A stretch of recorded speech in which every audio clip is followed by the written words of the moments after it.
is this a political issue? Because some would say, this is a human rights issue. And then you're kind of scratching your head and saying, oh, maybe it's not a political issue. Whoever wants to tackle that and maybe riff off that. Well, anything can become political. Anything can be politicized. That doesn't mean that if and when that happens, it has somehow become a political issue. I mean, we understand that that's a moral and spiritual issue. I mean, one of the miscarriages of justice in the 1850s was that we said that slavery was purely a political issue, right?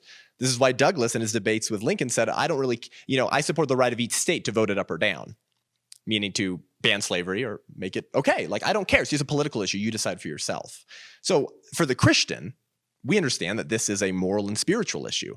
And if you know your Bible, abortion, morally speaking, is no different than child sacrifice in the Old Testament. As I'm fond of saying, Satan doesn't care the name of the God that you sacrifice your children to.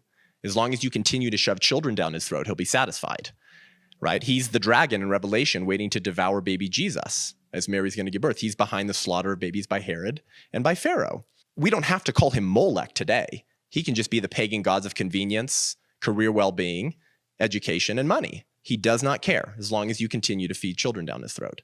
So politics is merely the art of the possible. It's how we decide how we want to live, how we want to structure our society.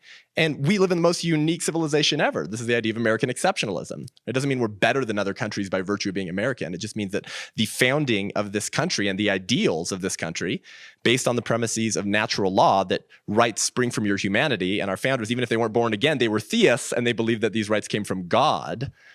Those ideas is what provided the moral framework for us to abolish the evil of slavery. And it will provide the same framework for us to abolish the evil of abortion.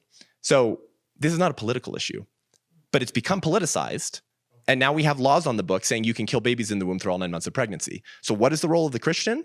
To pick up the political tools given to you by people who bled and died to put power into the hands of the people and use your political voice to restore personhood to the preborn. Proverbs 31:8 says, speak up for those who cannot speak for themselves. So question for you, Christian, what is the best voice you have in America to make it illegal to kill a class of human beings that it is legal to kill?